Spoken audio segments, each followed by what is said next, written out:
मंडप में घी की आहुतियों की गंध थी, मंत्रों की आवाज थी, रिश्तेदारों की फुसफुसाहट थी, पर श्रुति के कानों में जैसे कुछ भी साफ नहीं पड़ रहा था। उसे सिर्फ अपनी धड़कनों का शोर सुनाई दे रहा था, जो हर पल उससे एक ही सवाल पूछ रही थी, क्या सचमुच जिंदगी इंसान से इतना बड़ा मजाक कर सकती है? अभी 1 साल पहले तक इसी तरह सजे मंडप में उसने माधव का हाथ थामा था, सातों वचन की गर्मी उसकी हथेलियों में धड़कती थी। और आज उसी जगह पर नाम बदल गया था, चेहरा बदल गया था, पर आग वही थी। गवाह वही थे, बस उसका संसार राख हो चुका था। पंडित जी की गंभीर आवाज फिर गूंजी, आपका विवाह किशन शर्मा पुत्र केशव लाल की ओर से चढ़ाए जाने वाला सोना 10 तोला है। हिंदू रीति रिवाज के अनुसार संपन्न किया जा रहा है। क्या आपको ये विवाह स्वीकार है? सवाल सरल था, जवाब छोटा था, मगर उस छोटे से उत्तर के पीछे एक स्त्री की पूरी टूटी हुई दुनिया खड़ी थी। श्रुति की आंखों से आंसू ऐसे बह रहे थे जैसे भीतर कोई बांध टूट चुका हो। उसे याद आया वे आखिरी दिन, वे आखिरी खबर, वे चिता, वे धुआं जिसमें उसका सब कुछ आसमान में गुम हो गया था। और लोग कहते रहे कि समय सब ठीक कर देगा, पर समय ने ठीक क्या किया? बस उसे फिर उसी मोड़ पर लाकर खड़ा कर दिया, जहां उसे खुद को फिर से किसी और के नाम लिख देना था। श्रुति बेटी, पंडित जी को उत्तर दो। बिंदिया की आवाज आई, पर उस आवाज में एक अजीब सी घबराहट थी, जैसे वह भी जानती हो कि ये सिर्फ एक शादी नहीं, किसी की यादों का अंतिम संस्कार है। सामने बैठे किशन शर्मा का चेहरा धुंधला सा पड़ रहा था। श्रुति को एक पल के लिए भ्रम हुआ, अग्नि की लपटों के उस पार कोई और खड़ा है, वही मुस्कान, वही आंखें। क्या दर्द इंसान को पागल बना देता है, या सचमुच कुछ रिश्ते आग से भी खत्म नहीं होते? उसका गला सूख गया, होंठ कांपे। अगर वो न कह दे तो क्या होगा? क्या कोई फिर से मर जाएगा, या इस बार वह खुद मर जाएगी? भीड़ इंतजार में थी, परिवार की इज्जत इंतजार थी, समाज इंतजार में था, और एक कोने में उसकी मोहब्बत सिर झुकाए चुपचाप उसे जाते हुए देख रही थी। जी स्वीकार है, शब्द उसके मुंह से निकले नहीं, जैसे किसी ने छीन कर बाहर फेंक दिए हो। उसने महसूस किया मानो उसी क्षण उसने अपने दिल का दरवाजा भीतर से बंद कर दिया हो और चाबी किसी अंधेरी खाई में गिरा दी हो। आंसू का कड़वा घूंट निगलते हुए उसने सिर झुका लिया, पर तभी उनकी नजर अग्नि के पास पड़ी एक छोटी सी चीज पर अटक गई। वही धागा, वही मन का, जो उसने कभी माधव की कलाई पर बांधा था। ये यहाँ कैसे आया? किसने रखा? क्यों रखा? उसकी रूह कांप उठी। क्या अतीत सचमुच चला गया है, या आज भी यहीं कहीं बैठा है, उसकी हर हाँ को ना में बदलने के इंतजार में? और श्रुति दिल पर पत्थर रखे, अपनी ही नजरों में खुद को बेमोल करती हुई उस रहस्य को सीने में दबाए अग्नि के फेरे लेने को उठ खड़ी हुई, जैसे हर कदम के साथ वह एक नए जीवन की नहीं, बल्कि किसी अनजानी सच्चाई की तरफ बढ़ रही हो, जो कभी भी सबके सामने फट सकती थी। ये कहानी उस दिन शुरू हुई थी, जब श्रुति बहुत छोटी थी, जब उसके पापा की मृत्यु हुई थी। ससुराल वाले इतने अच्छे नहीं थे, श्रुति को और उसकी माँ को बहुत तंग करते थे, जिसकी वजह से श्रुति के नाना जयराम जी ने अपनी बेटी बिंदिया को और अपनी नवासी श्रुति को अपने यहाँ बुला लिया था, और तब से ही ये दोनों यहीं रहा करते थे। बिंदिया के पड़ोस में उनकी सहेली का बंगला था, और बिंदिया की सहेली तुलसी देवी थी। तुलसी देवी के 2 बेटे थे, माधव और किशन। तुलसी देवी का पति किशन लाल और उनका दोस्त गंगाराम, जो कि बिल्कुल उनके रिश्तेदार जैसा ही था। उनका कारोबार, हर चीज़ एक साथ हुआ करता था। वह एक ही साथ उस बड़े से बंगले में रहा करते थे। केशव लाल का बड़ा बेटा माधव बहुत ही समझदार और सुलझा हुआ लड़का था। वैसे तो किशन भी बहुत समझदार था। दोनों ही बेटे एक से बढ़कर एक थे। तुलसी देवी और बिंदिया दोनों एक ही कॉलेज में पढ़ते थे। वहीं से उनकी दोस्ती हो गई थी, और दोस्ती बहुत गहरी थी। इस गहरी दोस्ती को उन्होंने रिश्तेदारी में बदलने का सोचा था। 2 साल पहले तुलसी देवी ने अपने बेटे माधव का रिश्ता बिंदिया की बेटी श्रुति के साथ तय किया था। श्रुति माधव से बेहद प्रेम करती थी, इसमें कोई शक नहीं था। आज उसकी शादी दोबारा हो रही थी। आपका विवाह किशन शर्मा पुत्र केशव लाल के तरफ से चढ़ाए जाने वाला सोना 10 तोला है, और हिंदू रीति रिवाज के हिसाब से संपन्न किया जा रहा है। क्या आपको विवाह स्वीकार है? श्रुति की आंखों से बेइंतहा आंसू बह रहे थे। 1 साल पहले ही ये विधवा हो चुकी थी। वह माधव की पत्नी थी। उस पर मुसीबत का पहाड़ टूट गया था। आज इस विवाह पत्र पर दूल्हे का नाम माधव से हटकर किशन हो गया था। वह व्यक्ति आज मानो अग्नि के हवाले हो चुका था और भगवान को प्यारा हो गया था। यहाँ तक पहुँचना नामुमकिन था। श्रुति बेटी पंडित जी को उत्तर तो बिंदिया ने गला खकार कर कहा, जी स्वीकार है। और वह फिर दिल पर पत्थर रखकर अपनी ही नज़रों में अपने आप को बेमोल करके घूंट भर आंसू निगल गई। वह उस समय पूरी तरह शांत थी, बस लगातार आंसू बहा रही थी। अरमानों भरी जिंदगी के दिन उसके भाग्य में बहुत कम लिखे थे। वह उसके साथ केवल 6 महीने रही थी, लेकिन वे 6 महीने उसकी ज़िंदगी के सबसे सुंदर दिन थे। श्रुति परिवार की सबसे सुंदर समझदार लड़की थी, शौकीन, चंचल, हंसने हंसाने वाली। वह केवल 5 वर्ष की थी जब उसके पिता की कार दुर्घटना में मृत्यु हो गई थी और इसके बाद बिंदिया अपनी बेटी को लेकर अपने पिता जयराम के घर आ गई थी। सामने वाले बंगले में बिंदिया की सहेली तुलसी देवी, केशवलाल रहा करते थे, जिनकी पत्नी बिंदिया की पुरानी सहेली थी। इसलिए दोनों घरों में अपनापन बना रहता था। जब माधव ने अपने पिता का बिजनेस ज्वाइन किया तो छोटे बेटे किशन के सर पर आर्मी में जाने का जुनून सवार हो गया। वह घर से दूर अपनी ट्रेनिंग पर चला गया। इधर श्रुति और माधव के बीच में गहरी दोस्ती पनपने लगी, जो धीरे धीरे रिश्ते में बदल गई और घर वालों ने दोनों की सगाई तय कर दी। जब किशन अपनी ट्रेनिंग पूरी करके लौटा और ये खुशखबरी सुनी, वह बहुत खुश हुआ। पिता केशवलाल की खुशी में उसकी खुशी भी दुगनी हो गई। शादी के सारे इंतजाम उसी ने अपने हाथों से किए। भाई के सिर पर सेहरा भी सजाया और नोटों की रस्म भी निभाई, लेकिन उसे ये अंदाज़ा नहीं था 6 महीने के बाद उसे अपने ही हाथों से अंतिम संस्कार भी करना पड़ेगा।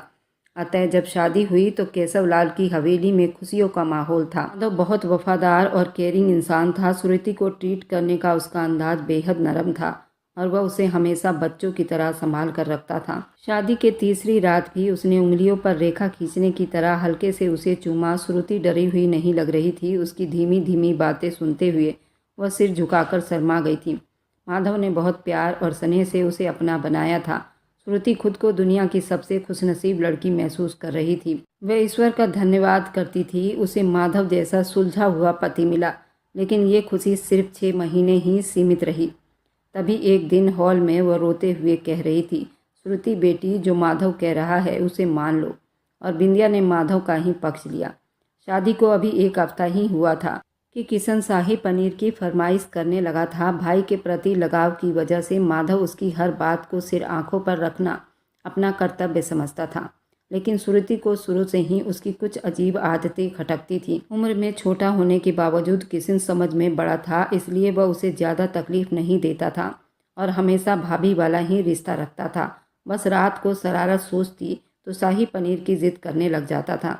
बेचारी श्रुति उठकर इंटरनेट से रेसिपी देखकर शाही पनीर बनाने की कोशिश करती, जिसमें तुलसी देवी उसकी अच्छी खासी मदद कर दिया करती थी। कुछ दिनों से उनका आपस में हल्का सा मनमुटाव चल रहा था, इसलिए श्रुति ज़्यादातर अपने कमरे में ही रहा करती थी। घर में सभी लोग उससे प्यार और इज्जत से पेश आते थे, खासकर केशवलाल, जो अपनी पत्नी तुलसी देवी के दीवाने थे। तुलसी देवी जहाँ होती केशवलाल वहीं उनके साथ रहते और एक पल के लिए भी उन्हें अकेला नहीं छोड़ते थे। तुलसी देवी की शादी कम उम्र में केशवलाल से हो गई थी और वह उनसे 14 साल छोटी थी। उनके इस दीवानेपन और इश्क पर माधव ने कभी कुछ नहीं कहा, बस वो मुस्कुराकर रह जाता था। माधव का मिजाज कुछ अलग था। बिना 4 लोगों का लिहाज किए वो माता पिता से ऐसी ऐसी बातें कर जाता। केशवलाल शर्म से मुंह छुपा लेते थे और जहां माधव लिहाज वाला था, वहीं किशन का स्वभाव कहीं इससे ज़्यादा बेपरवाह और बदतमीज़ था। ये बात घर में सभी जानते थे। इसी वजह से श्रुति उससे थोड़ी दूरी बनाकर ही रहती थी।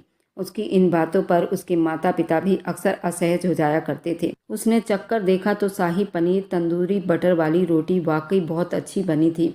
अब ये तो आपको पसंद आएगी ही। गहरी सांस लेते हुए वो मुस्कुराया था, फिर हल्के मजाकिया शब्दों में बोला, डोंट वरी, अगर मेरी बनाई हुई शाही पनीर और बटर रोटी बहुत अच्छी लगी तो इनाम भी देना पड़ेगा। परिवार के सभी लोग आमने सामने बैठे थे। श्रुति, उसका देवर किशन सबकी नज़रों के बीच साड़ी ठीक से पहने, पल्लू को अच्छी तरह ओढ़े, एक नज़र उसे देखती तुरंत नज़रें झुका लेती। कहने को बस वो माधव के 1 साल छोटा था, लेकिन उसकी कद काठी ऐसी थी कि वो माधव से 2 साल बड़ा ही लगता था। वह थोड़ी दूरी पर खड़ा होकर शाही पनीर की कढ़ाई का ढक्कन उठाता, उसकी खुशबू सूंघकर मुस्कुराया और बोला, वाह, खुशबू तो बहुत अच्छी है, ज़रूर इसका स्वाद भी बहुत अच्छा होगा। ये कहते कहते उसने जल्दी से अपनी जेब से पर्स निकाला, श्रुति की ओर बढ़ाते हुए बोला, ये रहा आपका इनाम। ये क्या? श्रुति हैरान हो गई। इतने चाह भरे शब्द उसके मुंह से निकल ही नहीं पाए। नहीं नहीं, मुझे नहीं चाहिए, उसने घबरा कर कहा। नहीं, आपको रखना होगा मेरे खातिर। आपने इतनी गर्मी में खड़े होकर मेरे लिए इतना कुछ बनाया है और मेरी पसंद का ध्यान रखते हुए इतनी मेहनत की है, उसने जिद के लहजे में कहा था। पहले चख तो लूँ। वह मुस्कुराया और बोला। ये सुनते ही श्रुति के चेहरे पर हल्की सी मुस्कान आ गई। उसने खाना परोसना शुरू कर दिया। वो बड़ी तसल्ली से खाने लगा। उसने उन दोनों भाई को देखा। वह बहुत ही प्यारे थे। उसने कोई जवाब न दिया, सर झुकाकर चुप रह गई। माधव अपने पैरों से उसके पैरों को टच करता, वह उसके तरफ देखकर मुस्कुरा देती।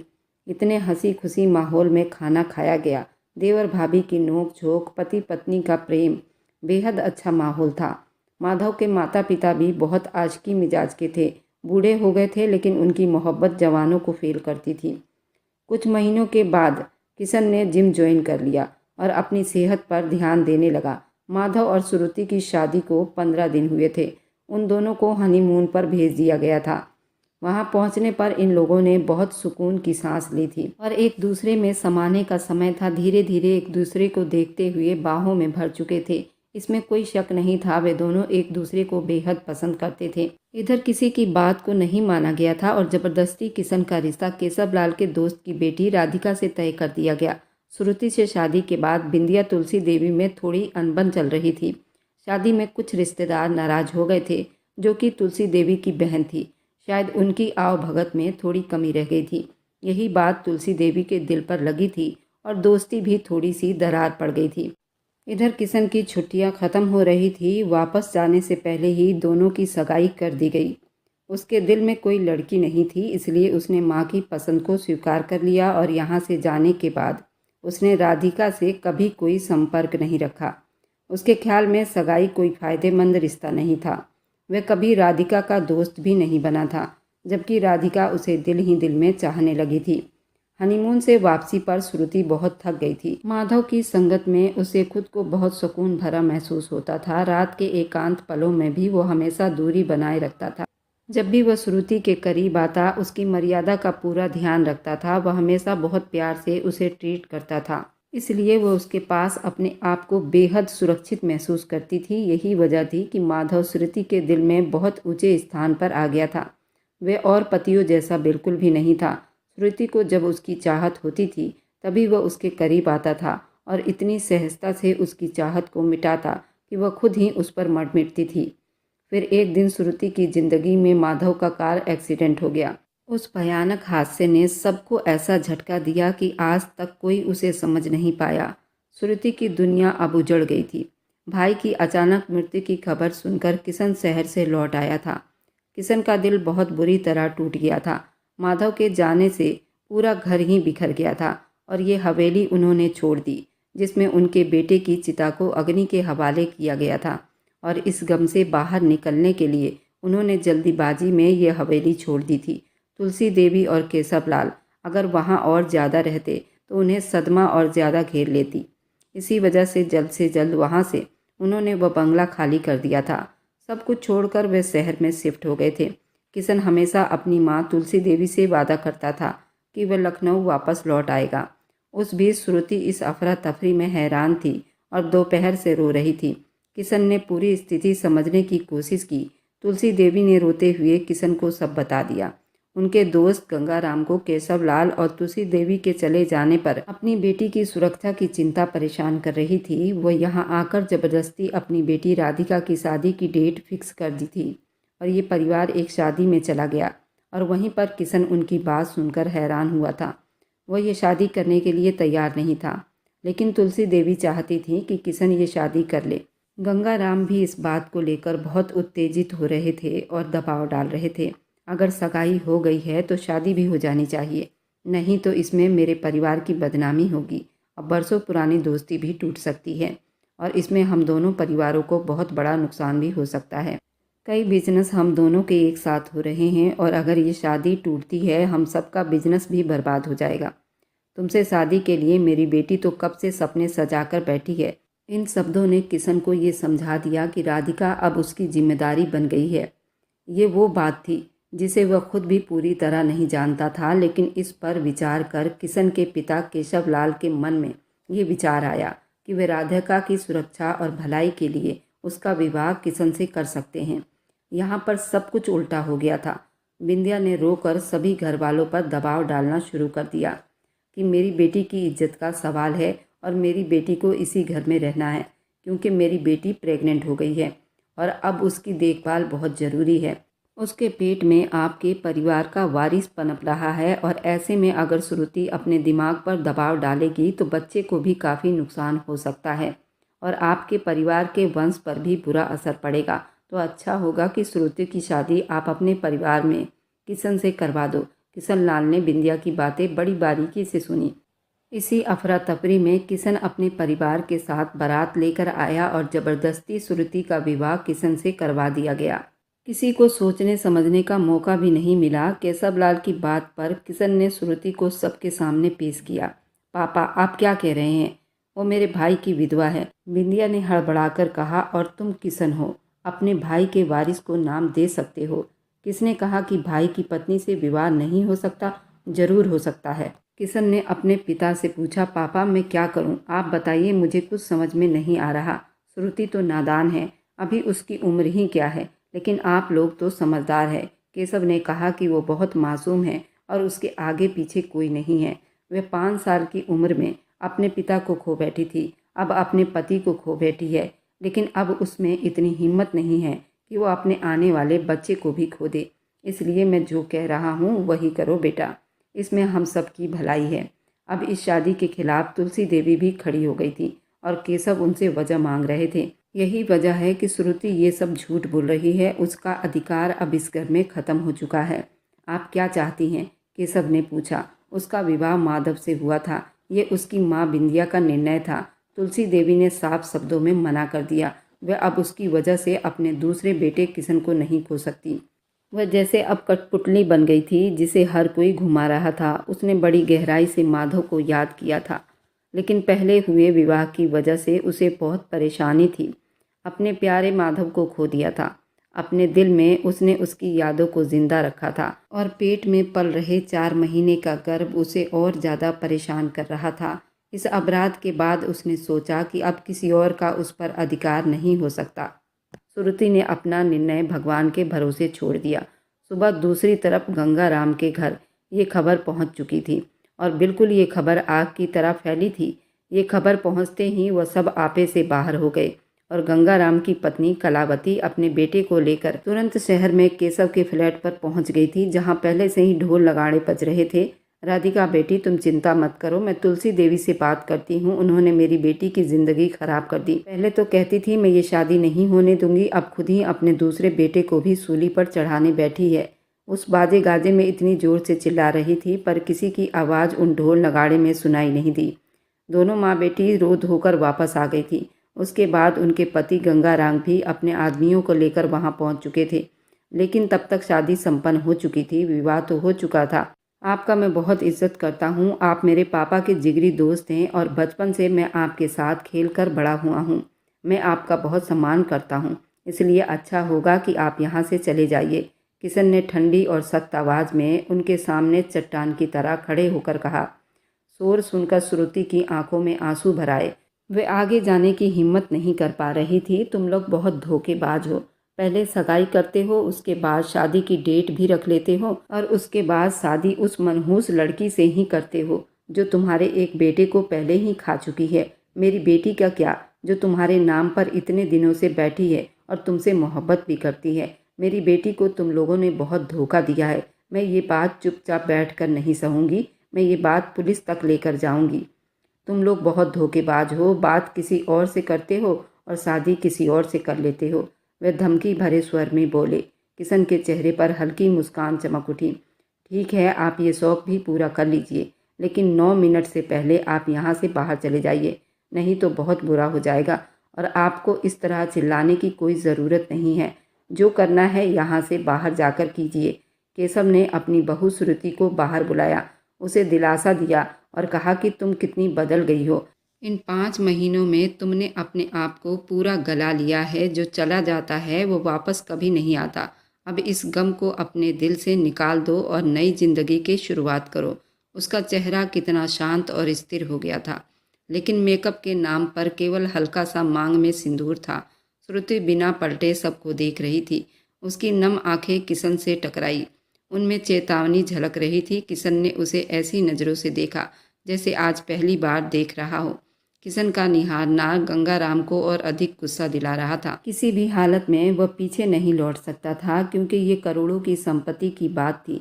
इसी संपत्ति के लालच में उसने अपनी बेटी राधिका की शादी अपने दोस्त केशव के बेटे से जोड़ी थी। वे साथ में बिजनेस करते थे, गांव में एक ही साथ बड़ा सा हवेली बनाकर उसमें रहा करते थे। गंगाराम के पास पुश्तैनी कोई प्रॉपर्टी नहीं थी, लेकिन केशव लाल के पास बेहद ज़मीनें थी और केशव लाल की वसीयत के अनुसार बाद में उनकी बेटी राधिका को ही सब कुछ मिलना था। गंगाराम यही लालच लिए अपनी बेटी का रिश्ता उस घर में जोड़ चुका था। वसीयत ये थी कि केशव के ना रहने पर सारी प्रॉपर्टी केशव की पत्नी को मिलना था। उन्होंने अपनी प्रॉपर्टी अपनी पत्नी बहू के नाम पर रखी हुई थी। इसी वसीयत के हिसाब से गंगाराम ने अपनी बेटी की शादी तय की थी, लेकिन यहाँ तो सब कुछ उल्टा हो गया था और अभी भी वो पूरी संपत्ति हड़पने के खुली आंखों से सपने देख रहे थे और वह किसी भी हद तक जा सकते थे। वह इस योजना को लंबे समय से नियंत्रित कर रहे थे, लेकिन किशन के आने से उनकी पूरी योजना असफल हो गई। सामने खड़ा व्यक्ति कोई आम व्यक्ति नहीं था, वह एक भारतीय सेना का ऑफिसर था। आज किसी कीमत पर भी पीछे हटने वाला नहीं था। यहाँ तो उसके भाई की संतान की बात थी, तो वह भला पीछे कैसे हटता। वह डरने वाला नहीं था। गंगाराम ने बड़ी मुश्किल से ही वहाँ से वापसी पकड़ी और अंगारों पर लौट रहा था। अब अपने हाथों की लकीरों पर शक की नजरें गड़ाए था। ये मैं अभी समझ नहीं पा रहा, लेकिन मैं वापस आऊँगा। वह धमकाते हुए गुस्से के आग में वहाँ से निकल गया। केशवलाल के चेहरे पर चिंता की गहरी परछाई उभर आई। उन्होंने भरी निगाहों से किशन की ओर देखा और आंखें भर आने पर सुरति को सीने से लगा लिया। उन्हें पूरा भरोसा था कि अब वो अकेली नहीं। आंटी जी, मैं आपकी आंखों से एक भी आंसू नहीं बहने दूंगा, ये मेरा वादा है। मेरे रहते मेरी फैमिली की तरफ कोई आंख उठाकर भी नहीं देखेगा। मैं सबको जवाब देना जानता हूँ। किशन शेर की तरह गरजा था। ये सुनकर बिंदिया अब थोड़ा भरोसा महसूस हुआ था। अपनी बेटी की चिंता थोड़ी कम हुई थी। उन्हें मालूम हुआ कि वह अब अकेले नहीं। यह एहसास उन्हें भीतर तक बहुत मजबूत कर रहा था। किशन अक्सर अपनी ट्रेनिंग में ही व्यस्त रहता था, लेकिन आज पहली बार उसे अपने साथ खड़ा देखकर बिंदिया को बहुत अपनापन महसूस हो रहा था। इधर तुलसी देवी की आंखों में खुशी के आंसू आ गए और सीना गर्व से चौड़ा हो गया। उधर बिंदिया सुरति को किशन के कमरे में छोड़ने आई तो देखा कि वो बुरी तरह से घबराई हुई थी। क्या हुआ बेटी, इतनी घबराई क्यों हो? बिंदिया बेटी की हालत देखकर खुद रो पड़ी। उनकी आवाज़ समय के साथ कमज़ोर हो चुकी थी और यही डर लगा था कि कहीं वह खुद को संभाल ना पाए। मम्मी, मुझे बहुत घबराहट हो रही है। मेरा दिल उन सब बातों को भूल नहीं पा रहा।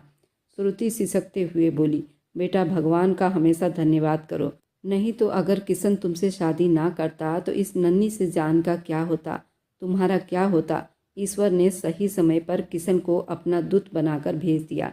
विद्या ने कांपती आवाज़ में कहा। वह उससे आगे कुछ कहती, इससे पहले बाहर से तेज शोर सुनाई दिया। दोनों माँ बेटी चौंक गई। तुम यहीं रुको, मैं देखती हूँ। ये कहते हुए बिंदिया बाहर चली गई, लेकिन श्रुति से रहा नहीं गया। वह छोटे छोटे कदम उठाती पीछे पीछे आ गई। उसने रेलिंग पर हाथ रखा, नीचे झांकने लगी जहां कलावती गुस्से से लाल पीली हो रही थी। उनके साथ उनकी बेटी राधिका, पति भी थे। देखिए, आपने ये सब जानबूझकर किया है। तुम लोगों ने मेरी बेटी के साथ बहुत अन्याय किया है। इसे इस घर की बहू बनाना था और आपने इसे इनकार कैसे कर दिया। कलावती बुरी तरह से आपे से बाहर थी। तभी अचानक बिंदिया की तेज और सख्त आवाज़ गूंजी, जिसे सभी चुप हो गए। खबरदार, मेरी श्रुति के लिए किसी ने एक शब्द भी गलत बोला। वो मेरी बेटी है। बिंदिया का लहजा इतना मजबूत और गुस्से से भरा था कि तुलसी देवी बिल्कुल आहुक रह गई। तुम लोगों ने मेरी बच्ची के साथ बहुत बड़ा अन्याय किया है। भगवान तुम सबसे इसका हिसाब लेगा। वे रोते हुए बोली।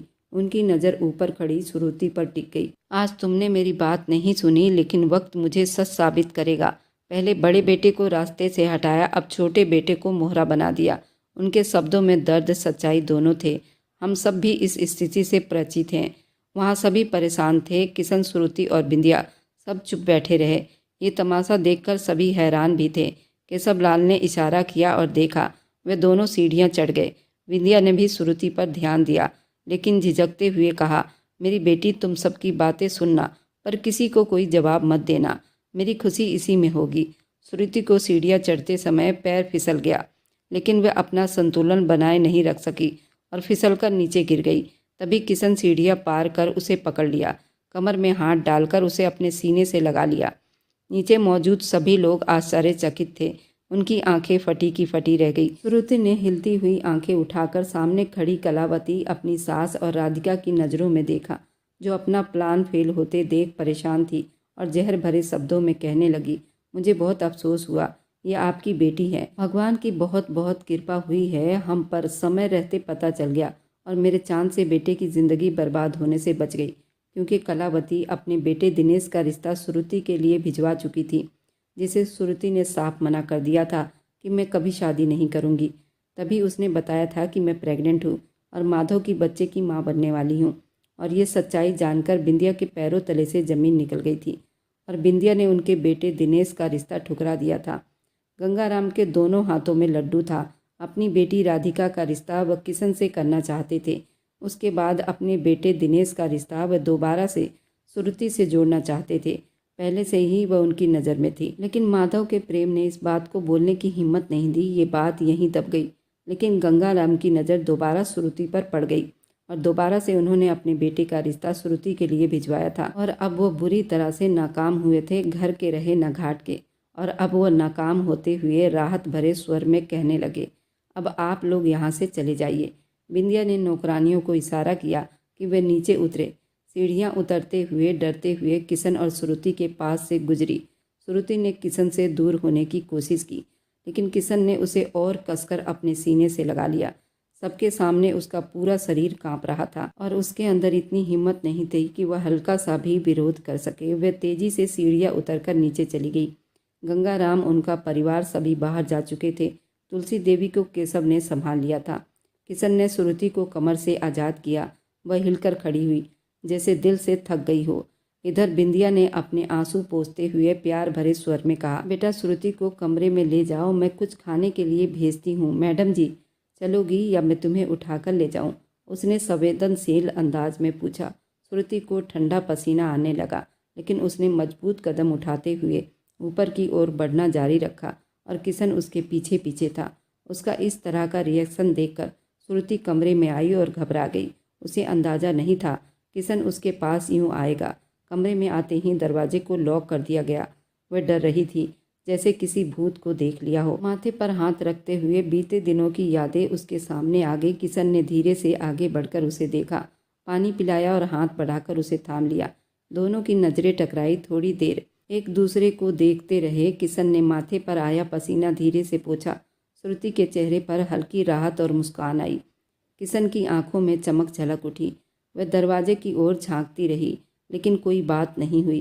किशन दीवार के पास खड़ा था। उसने हाथ बांधकर उसे देखा और प्यार भरे स्वर में कहा, मेरी धर्मपत्नी, ज़्यादा मत सोचो, लोगों का काम है बोलना, हमें पता है हमें आगे क्या करना है। बिंदिया ने कहा, तुम दोनों बच्चों को किसी की बकवास सुनने की ज़रूरत नहीं। श्रुति ने पलट कर कहा, किशन झूठ मत बोलो।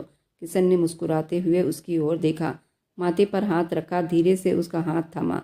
किशन यहाँ है, बिंदिया ने आवाज़ लगाई। किशन ने गहरी सांस ली और उनके पास आकर बैठ गया। बच्चों, तुम दोनों ने आज अपनी ज़िंदगी का एक महत्वपूर्ण फैसला लिया है, जिससे हम सब बहुत खुश हैं। माधव के जाने के बाद ऐसा लग रहा था जैसे सब बिखर गया हो। दिल अजीब तरह से भारी था। माधव की बात होते ही श्रुति अपने आप किशन की ओर पलटकर झुकते हुए बिना किसी शब्द के बैठना पसंद करने लगी। किशन ने सबको संभाल लिया था और श्रुति ने कभी नहीं चाहा कि वह खुद बिखरे। दोनों ने एक दूसरे का हाथ थामा और अपने हाथों में मजबूती से पकड़ लिया। फिर वह अपनी माँ बिंदिया को अपने सीने से लगाए बैठी थी। अब वो बेटे से क्या पूछती, उन बातों को उसने कैसे समझा था। अब उन्हें उसके चेहरे पर सिर्फ मुस्कान चाहिए थी। ईश्वर की कृपा से वह दिलासे देते हुए बोली। वह पास बैठा गहरी नज़रों से सामने बैठी अपनी नई बहू श्रुति को देख रहे थे। उधर गंगाराम के घर में कोहराम मचा हुआ था। अब क्या होगा? उस जायदाद का फैसला तो हो गया, अब क्या करेंगे जायदाद का? क्या कोई रास्ता निकालेंगे? बड़ी परेशानी में होते हुए अपने पिता की ओर देखते हुए पूछा, जिसकी आंखों में लालच साफ दिखाई दे रहा था।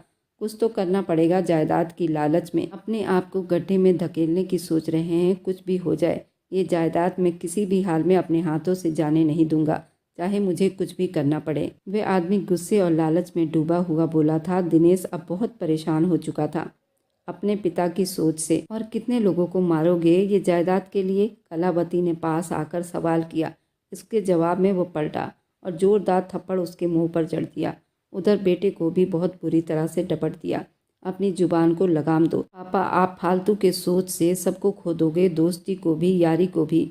मेरी माँ ये सब नहीं चाहती, वह सुलह चाहती है। वह कभी ऐसा नहीं सोचती। उन्होंने हमेशा अच्छा ही सिखाया। लेकिन जिस दिन एक पिता ने लालच और क्रोध में अपनी पत्नी पर हाथ उठाया, वह दोस्ती और रिश्तों की सीमा को पार कर गया। आप चाहे किसी का भी तर्क दें, बदले के नाम पर इस दुनिया में दौलत के लिए इंसान किस हद तक गिर सकता है, ये उसी दिन साफ हो गया था। इतनी परेशानी और अपमान के बावजूद दिनेश ने अपने पिता द्वारा मां पर हाथ उठाने के बाद भी पिता को बिना रोके जाने दिया। उस दृश्य को देखते ही उसके भीतर कुछ टूट गया था, क्योंकि उस दिन उसका पूरा कार्यक्रम तय था और उसके पति ने बच्चे के सामने ही उस पर हाथ उठाया था।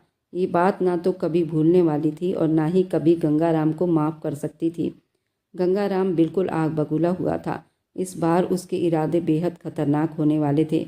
इधर किशन अपने कमरे में आया था। बहुत हंगामे, बेइज्जती और शिकायतें हो जाने के बाद में वह वहां आया तो देखा कि श्रुति बेड से सिरहाने टेक लगाकर बैठी थी। इस स्थिति में वो बिल्कुल नॉर्मल नहीं दिख रही थी। अब इस घर में अनकंफर्टेबल महसूस कर रही थी। पहले जैसा यहाँ कुछ भी नहीं था। 5 महीने के बाद इस घर में दोबारा लौट कर आई थी। वह अपने आप को संभाल रही थी। परिवार को भी ये सब स्वीकार करने में समय लग रहा था। लेकिन किशन एक व्यवहारिक व्यक्ति था। उसके लिए शादी कोई मुश्किल नहीं थी, लेकिन श्रुति को ये सब फेस करना कठिन लग रहा था। किशन थोड़ा परेशान हुआ। अगर तुम थकी हुई हो तो आराम करो, वह धीरे से कहता हुआ उसके पास गया। वह हिचकिचाते हुए सिर को दूसरी तरफ घुमा लिया। इसका एहसास बहुत झिझक में पड़ा हुआ था और यही अदा किशन को और आकर्षित कर रही थी। उसने उसका हाथ अपनी कलाई से थाम लिया और धीरे से अपनी ओर खींचा। श्रुति ने उसे आश्चर्य भरी आंखों से देखा। दोनों के चेहरे एक दूसरे के पास थे। आंखों में आंखें डालकर दोनों पूरी तरह मौन थे, जबकि किशन की गर्म सांसें सीधे उसके चेहरे पर महसूस हो रही थी और श्रुति दिल की गहराई से थरथराई थी। किशन को उसका दर्द समझ में आया। ये पहली बार था जब उसने किसी औरत को इस तरह अपनी तरफ खींचा था। उसने धीमी आवाज़ में कहा, मैं तो बहुत ज़्यादा थक गया हूँ। अब मेरे पूरे शरीर में दर्द हो रहा है। मैं जानती हूँ आप मेरे करीब नहीं आओगे। मैं एक विधवा औरत हूँ। ये कहते हुए वो कुर्सी पर बैठी आंखों से लगातार आंसू बहा रही थी। दिल पर जैसे कोई भारी बोझ रखा हो। किशन अपनी जगह पर डटा रहा और बोला, बस अब अगर तुम्हारी जुबान पर ऐसी बकवास सुनी तो मुझसे बुरा कोई भी नहीं होगा। उसकी बात सुनते वह अंदर ही अंदर जल रहा था। उसको गोद में उठाकर बिस्तर पर पटक चुका था। पटकने की अफरा तफरी में उसकी साड़ी उसके घुटनों से ऊपर चली गई थी। गोरी टांगों को देखकर वह बेकाबू हुआ था। साड़ी को घुटनों से सरकाता उसके बैली बटन पर गया था। उसकी आंखों में एक अलग ही जुनून नजर आ रहा था, जो पीछे हटने वाला नहीं था और उसके ब्लाउज को खोलकर उसके तन से अलग कर चुका था। उसने कभी ऐसा सोचा भी नहीं था। आज वह उसके सामने इस तरह आया था कि वह घबरा गई थी और कांप कर रह गई थी। उसका पूरा जिस्म वाइब्रेट कर रहा था। किशन ने कहा, अब तुम्हारी जुबान पर सिर्फ मेरा नाम होना चाहिए और किसी का नहीं। तुम अब पूरी की पूरी मेरी हो। उसे एक मौका दिए बिना उसे दीवाना कर गया। वह सब कुछ बोलती आहें भर रही थी, बेहद घबरा रही थी। उसने कहा, अब जो कुछ होगा सब कुछ मेरा होगा। उसके दिल की जगह होंठ रखकर जोर से दांत गड़ा गया। वह बहुत जोर से गुस्से में चीखी थी, तुमने तो कहा था कि तुम मुझसे शादी करो। अब मुझे झेलना तुम्हारा ही काम है। उसके हर अंग को चूमता पागल कर गया। अब रहने दीजिए, अब मैं थक गई हूँ। अब मुझसे और सहन नहीं होता, ज़बरदस्ती मत कीजिए। वो फिर से उसी अंदाज में बोली, कोई मौका नहीं मिलेगा। मैं अपने कपड़े तो बदल लूँ। आपने इतनी मर्दानगी दिखा दी, सारी कसर पूरी कर ली है। ये कहते उसने ब्लाउज दोबारा पहनने लगी। उसने उसके हाथों से ब्लाउज छीनकर उसके ब्यूटी बोन पर झुक चुका था। पहले से ही लाल पड़ा था। अब मुझसे और ज़्यादा सहन नहीं होता। छोड़िए ब्लाउज को। वह जितना ही उसे हटाती वह उतना ही चिपकता चला जाता। उसको फिर से बेकाबू करता बिस्तर पर गिरा चुका था। फिर से अपने जुनूनी मोहब्बत को उस पर निछावर करने लगा था। वह जो बेहाल हो चुकी थी, इधर सुबह के 10 बज चुके थे और उनका दरवाज़ा अभी तक नहीं खुला था। तुलसी देवी आग बबूला हो रही थी। आपकी नज़रों में सिर्फ तुम्हारा पति किशन होना चाहिए, वह जुनूनी अंदाज में कहता, उसकी धड़कनों पर अपने होठों से खरोंच लगाता, उसकी सिसकियां निकलवाता चला गया। उसका हर पल जानलेवा था। प्लीज किशन, वह उसको और ज़्यादा बेबाकी पर उतरता देख उस पर गुस्सा करने लगी थी और कहने लगी, बाहर कोई आवाज़ दे रहा है तुम्हें। वह अभी भी उसको छोड़ने का नाम नहीं ले रहा था, उसको बिस्तर से निकलने नहीं दे रहा था। उसको सिर से पैर तक खुमारी नज़रों से देखता बोला। उस पल श्रुति ने अपनी आंखों पर हाथ रख दिए, खुद को छुपाना चाहा, जबकि किशन ने उसके हाथों की पीठ पर अपने गीले होठों का प्यार रखते कहा, बस प्यार से देखो, और धीरे से आगे होते कमरे की लाइट ऑन की थी। अभी उसके होठों को अपने होठों से पकड़ते उसके आंखों में आंखें डाल गया। श्रुति की आंखों से आंसू बह निकले। उसके आंखों के आंसुओं को अपने होठों से चूमता, उसके गालों पर प्यार करता, उसके गर्दन पर आता, उसे चुप रहने पर मजबूर कर गया। अब क्या हुआ, अब क्यों रो रही हो? सारी दुनिया से लड़कर तुम्हारे करीब आ रहा हूँ, तब भी तुम्हें तकलीफ हो रही है। ऐसी क्या बात है, बताओ। वह उसके कंधे पर अपने नाखून गड़ाती, उस बॉडी बिल्डर जिसको रात से सहना इतना आसान नहीं था।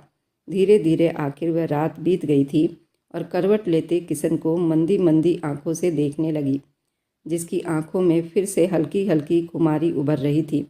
न जाने कैसी मोहब्बत थी जो ख़त्म होने का नाम ही नहीं ले रही थी। करीब अब तो सुबह भी हो चला था। श्रुति की जिस्म में जान जैसे निकली हुई थी। वह उसे एक रात में इस तरह अपनी मोहब्बतें निछावर कर गया था जितनी 6 महीने में माधव ने भी नहीं किया था। उसकी जान हथेली पर लाई हुई थी, जबकि एक वो था, उसका दिल ही नहीं भर रहा था। प्लीज़ किशन, मैं मर जाऊंगी, वह धीरे से बोली, लेकिन शब्दों में आंसुओं की दमक बाकी थी।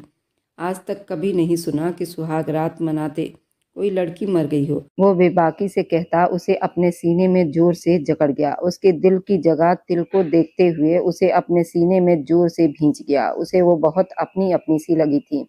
आप मेरी जान निकाल कर रहोगे? वो अपना सिर जरा सा ऊपर करते बोली, एक रात में ही हार मान गई, जबकि ये सब फर्स्ट बार तो नहीं हुआ। उसकी गर्दन में मुंह छुपाता अब प्यार भरे शब्दों में बोला। उसकी बात पर श्रुति का दिल फिर से दुख गया। ना चाहते हुए भी उसने ऐसे शब्द निकाल दिए, आपके भाई ने उन 5 महीनों में मुझे इतनी सख्ती से नहीं छुआ था जिस तरह आपने एक रात में। उसकी बात पूरी होने से पहले ही किशन ने उसकी कमर को अपने हाथों की मुट्ठियों में पकड़ लिया। वह तड़प उठी थी। कितनी बार कहा है आपसे, अब आपकी जुबान पर सिर्फ मेरा नाम होना चाहिए। आप समझती क्यों नहीं?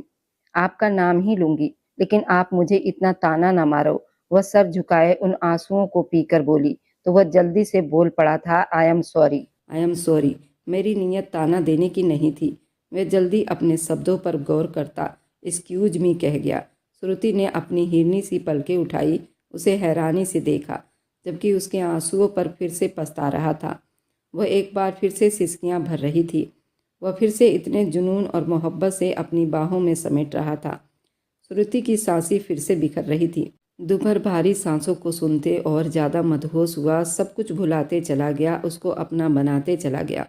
अब सुबह तो कब की हो चुकी थी। किशन और श्रुति नाश्ते के लिए नहीं आए, अभी तक नहीं जागे थे। केशवलाल के जुबान पर यह बात अभी चल ही रही थी कि श्रुति और किशन सीढ़ियां उतरते हुए दिखाई दिए। वे अपने पिता के पैर छूते, उनका आशीर्वाद लेते। सबके चेहरे को मुस्कान ने छुआ था। वे दोनों इतने प्यारे लग रहे थे कि तुलसी देवी ने बेकाबू भगवान से प्रार्थना करना नहीं भूली।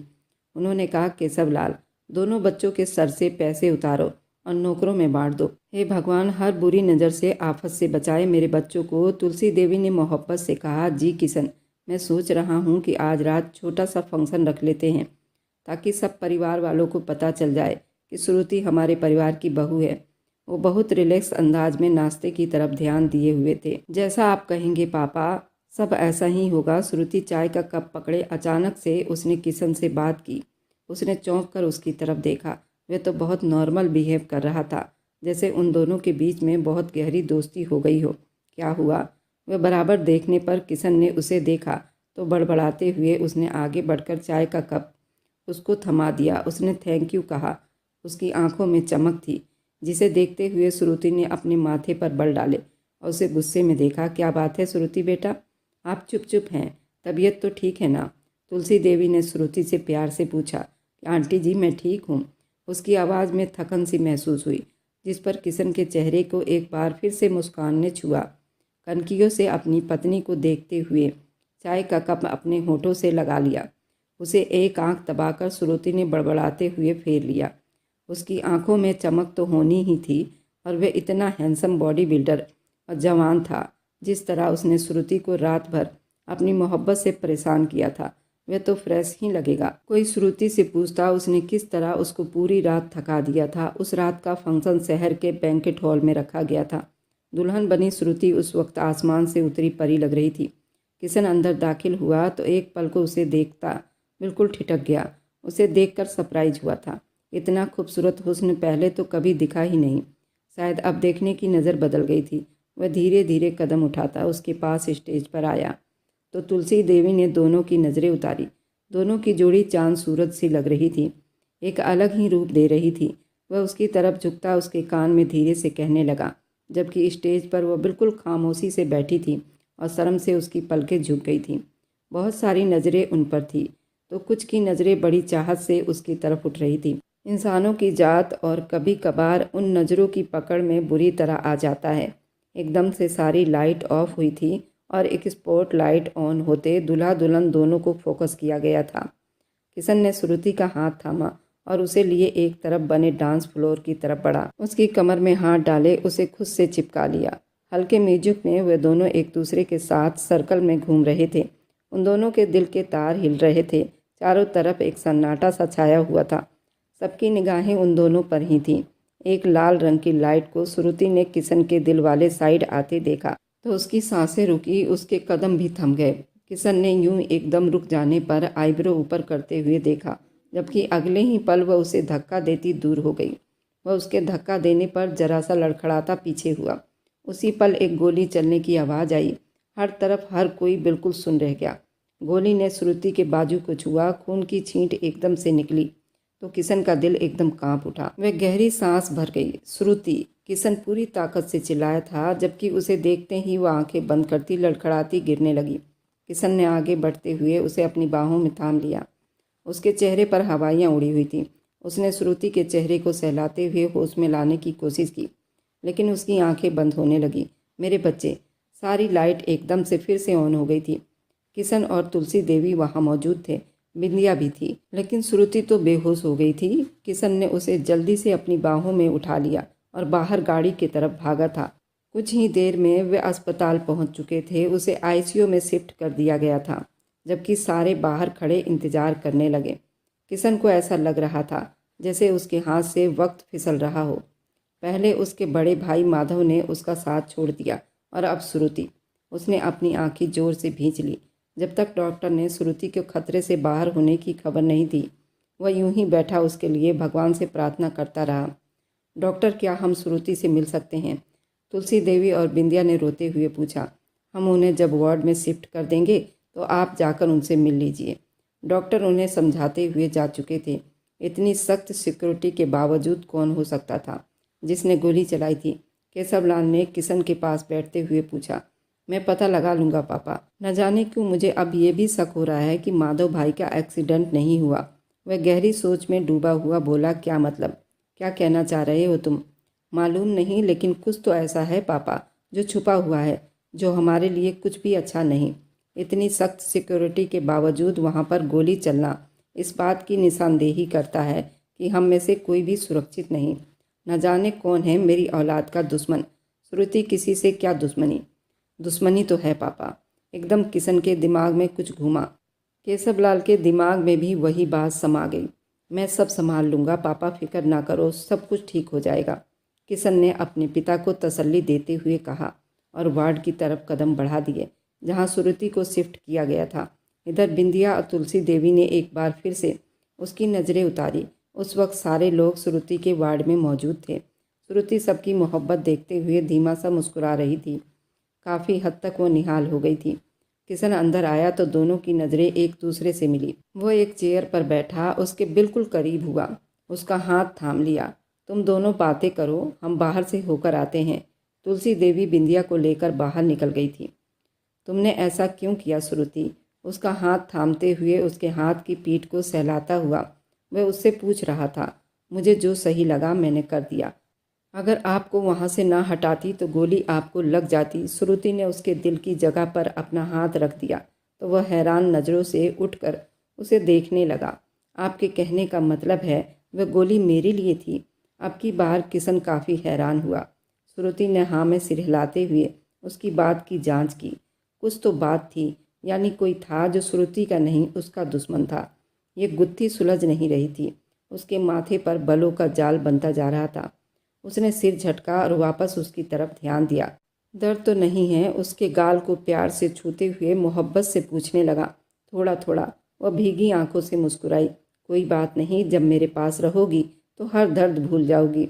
सिर्फ मेरा दिया मीठा दर्द याद करोगी। उसके पास होता हुआ धीरे से उसके कान में बोला। उसके माथे पर अपनी मोहब्बत से अपने होंठ रखते हुए उसे किस कर गया। इधर गंगाराम बहुत परेशान था। एक काम दिया था तुम दोनों को, वह भी तुम लोगों ने सही से नहीं किया। उस वक्त गंगाराम बहुत गुस्से की हालत में इधर उधर चक्कर लगा रहा था। सर, गोली हमने सीधी किशन को ही मारी थी, लेकिन उस लड़की ने बीच में आकर काम खराब कर दिया। वह शूटर अपनी सफाई दे रहा था। अब कोई फ़ायदा नहीं, इसलिए मेरी नज़र से दूर हो जाओ। मुझे इस शहर के अंदर कहीं दिखाई मत देना। गंगाराम ने उन्हें वहाँ से चलता कर दिया। वो परेशान हो गया था।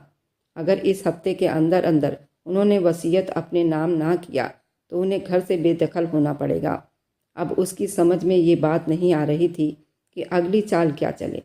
तभी उनका बहुत करीबी दोस्त उनके पास आया और जो उसने बताया उसे सुनकर उनकी आंखें चमक उठी। मुझे ये ख्याल पहले क्यों नहीं आया?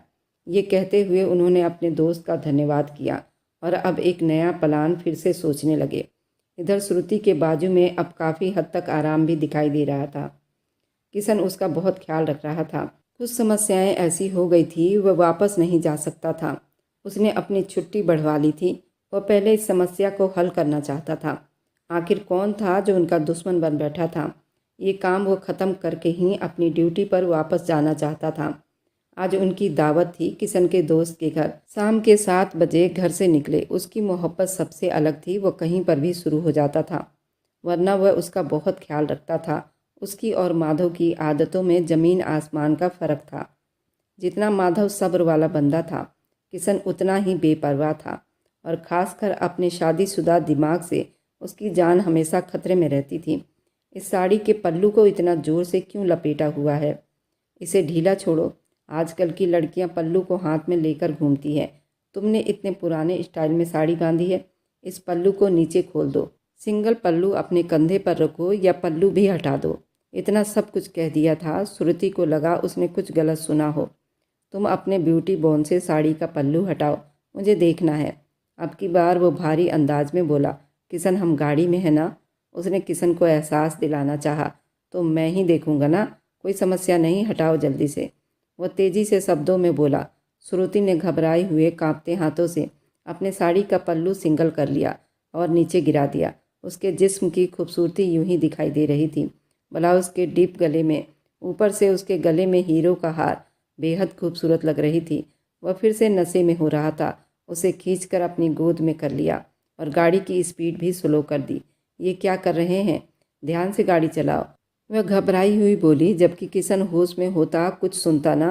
वह उसकी धड़कनों को सुन रहा था। इधर न जाने क्या हुआ था। श्रुति किडनैप हो गई थी।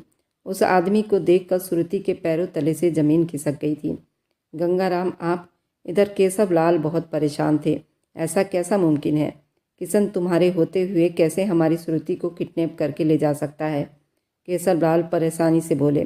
क्योंकि आपका बेटा चाहता था वह किडनैप हो। किशन की बात पर वह उलझे हुए उसे देखने लगे। क्या मतलब? तुम जानते हो वो कहाँ है? उनकी आवाज़ में सख्त गुस्सा झलक रहा था। लेकिन आप फिक्र ना करें, जब तक किशन के सीने में सांस चल रही है तब तक श्रुति को कुछ नहीं हो सकता। वह ठोस भरे शब्दों में कहता हुआ उनको तसल्ली करवा गया। पर जब तक श्रुति वापस नहीं आ जाती तब तक वे घर भी नहीं जा सकते थे। इस वक्त वह श्रुति को अपने खुफिया अड्डे पर कैद कर रखा था। उन्हें सारी हकीकत बताते हुए अब वो अपनी टीम के साथ मिशन पर जा रहा था। आप सब घर में प्रार्थना करो, वह आंखों में जीत की चाहत लिए बोला। सब लाल अब बहुत परेशान थे। उधर उस आदमी को अपनी तरफ आता देख, अंकल जी, मुझे लगा तुम मुझे पहचान भी नहीं पाओगी, पर तुम्हारी याददाश्त तो काफ़ी अच्छी है। उन्होंने मुस्कुराते हुए उसकी तारीफ की। आपने मुझे क्यों किडनैप किया अंकल जी?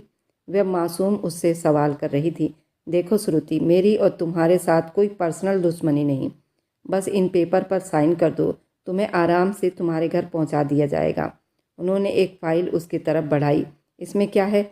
इसमें कुछ खास नहीं है, बस इतना लिखा है कि तुम अपने नाम हुई सारी जायदाद और बिजनेस अपने अंकल जी यानी मेरे नाम कर रही हो।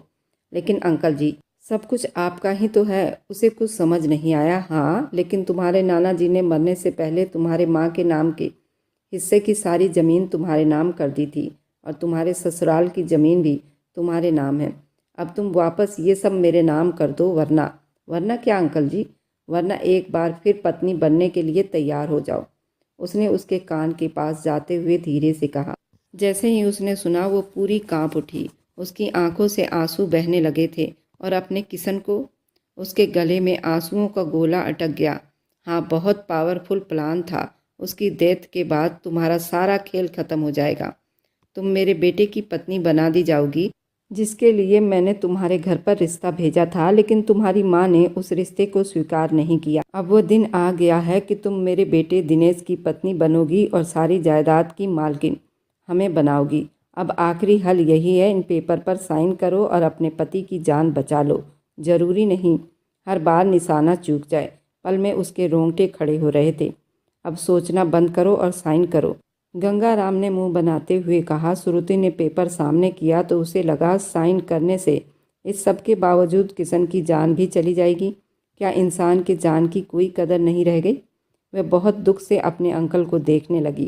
काश अंकल जी, आपने एक बार प्यार से मुझसे कहा होता तो आंखें बंद करके सब पेपर पर साइन कर देती, सब आपके नाम कर देती, लेकिन आपने एक जान ले ली, माधव को मार डाला। किशन, मेरे शेर को मारने की धमकी दे रहे हो? आपको लगता है कि मैं इतना कुछ हो जाने के बाद इन पेपर पर साइन करूंगी? इस बार उसके सब थोड़े गुस्से में दिखाई दे रहे थे। गंगाराम को कुछ गलत होने का एहसास हुआ। अगले ही पल श्रुति ने उनकी नज़रों के सामने पेपर फाड़ते हुए उनके मुंह पर उछाल दिए। सर हमला हो गया, जल्दी निकलो यहाँ से। इससे पहले कि गंगाराम कुछ कर पाता, उसके आदमी ने अंदर आते हुए उन्हें खबर दी। वह बुरी तरह से हड़बड़ाया। ऐसा कैसे मुमकिन है? ये जगह उसको कैसे पता चला? वह बाहर भागा, लेकिन चारों तरफ से घिर चुका था। तभी किशन वहां आता दिखाई दिया और जोरदार मुक्का गंगाराम को जड़ दिया। ये मेरे भाई के मारने के लिए है। एक और घुसा मारा, एक गोली चलाने के लिए, साथ ही एक और मुक्का जड़ दिया, ये मेरी पत्नी को किडनैप करने के लिए। आखिरी मुक्का कुछ ज़्यादा ही जोर का था। होश हवास खोकर वह ज़मीन पर गिर पड़ा। देर हो गई थी। इंस्पेक्टर उसे उठाकर बाहर ले गए। किशन ने आगे बढ़ते हुए श्रुति को अपने सीने से लगा लिया। श्रुति को लगा दुनिया जहान का सुकून उसकी बाहों में सिमट आया है। किशन ने श्रुति की प्रोटेक्ट के लिए एक खास चिप उसके कंधे पर लगाई थी। इसके बारे में श्रुति बिल्कुल भी नहीं जानती थी, लेकिन वह जहाँ कहीं भी जाती किशन उसे आसानी से ढूंढ सकता था। आज वे सब परिवार एक साथ एक शादी में जा रहे थे। श्रुति ने कानों में झुमके पहने तो किशन देखता ही रह गया। वह बहुत प्यारी लग रही थी, सिर से पैर तक खूबसूरती का पुतला बनी थी। यू आर सो ब्यूटीफुल, वह उसे अपने सामने करता हुआ उसके हल्के नए रंगे होठों पर झुकने लगा। श्रुति ने रोक दिया। किशन प्लीज़ मत खराब करो, मैंने अभी अभी ये लिपस्टिक लगाई है, देर हो रही है। वह गुस्सा करने लगी। उसका यूं किशन को पीछे करना किशन को सख्त चिढ़ा गया और गुस्से से उसके होठों पर झुकता हुआ उसे अपनी पकड़ में ले गया। उसकी सांस बुरी तरह से उखड़ने लगा, लेकिन किशन को उस पर तरस नहीं आया। अच्छे से अपनी मोहब्बत से मिलवा गया और पीछे हटा तो वह लड़खड़ा गई। किशन के सीने पर जाकर टिक गई। उसने उसे सीने में समेट लिया, उसके कंधे पर अपने होंठ लगा दिए। आप बहुत जालिम हैं, वह उसके सीने से लगी हुई शिकायत कर रही थी। जालिम क्या होता है? आज रात अच्छी तरह मिलवाऊंगा। तुम मुझे शांत नहीं रहने देती हो। तुम्हारा रूप इतना खूबसूरत हो जाता है कि मैं अपने आप में नहीं रह पाता हूँ मैडम। अचानक से उसे उल्टियाँ होने लगी तो वह बाथरूम की तरफ लपकी। Are you okay? वह उसके पास जाते हुए उसकी कमर से लिपट कर फिक्र से पूछने लगा। मालूम नहीं, बार बार उल्टी आ रही है, निढाल सी हो गई। किशन ने उसकी पीठ को अपने सीने से लगा लिया। चलिए डॉक्टर के पास लेकर चलता हूँ। नहीं, आज शादी पर जाना है, किशन ने टोका। आपसे ज़्यादा कुछ भी ज़रूरी नहीं है मेरी जान। मेरे साथ चलो और मम्मी को बता देंगे कि अस्पताल आए हैं, उसने कहा। उसकी प्रेगनेंसी ठीक ठाक थी। उसकी प्रेगनेंसी में बस 5 महीने बाकी थे। डॉक्टर ने एक और बात कही थी, श्रुति के पेट में एक नहीं 2 बच्चे हैं और इनको बेड रेस्ट की बहुत ज़रूरत है। श्रुति, ये मेरी ज़िंदगी की सबसे बड़ी खुशी है, ये जो आपने मुझे दी। वह गाड़ी में आकर बैठते हुए उसका हाथ थाम गया। सब आपकी मेहनत है। वह जुबान दांतों तले दबा गई। उसकी बात सुनते किशन ने ठहाका लगाया। मुझे तो पहले ही अंदाजा था, ये सब मेरी मेहनत है। वह उसे एक आंख दबाकर गाड़ी स्टार्ट कर गया। आप इतने ज़्यादा रोमांटिक निकलोगे किशन, मुझे बिल्कुल भी अंदाज़ा नहीं था, वह शर्माते हुए बोली। आप इतनी खूबसूरत निकलोगी, वह मुस्कुराया। अब वह खुलकर उससे हर बात शेयर कर लिया करती थी और किशन को उसके इस अंदाज पर खुशी होती थी। किशन ने मोहब्बत से उसका हाथ थाम लिया, अपने होठों से लगा लिया। थैंक यू यार। उसकी चाहत पर वह शर्माकर पलकें झुका गई। अब माधव हाउस में खुशियों का समा था।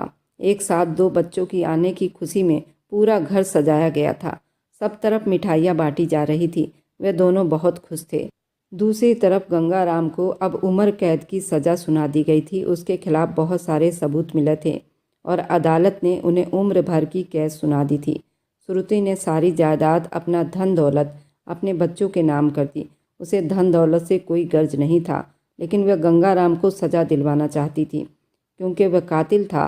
5 महीने बाद वह पेट पर हाथ रखे आंखें मीच गई। किशन ने जल्दी से लैपटॉप एक तरफ रखते हुए आगे बढ़कर उसे थाम लिया। ठीक हो ना?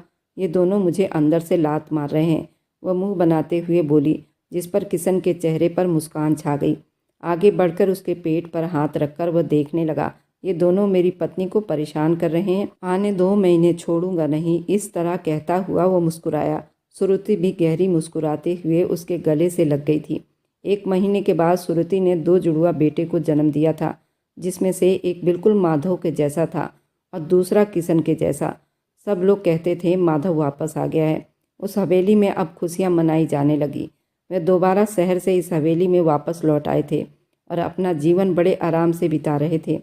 राधिका ने भी शादी कर ली थी और यहाँ से विदा होकर जा चुकी थी और दिनेश लड़ाई झगड़ा वाला इंसान नहीं था।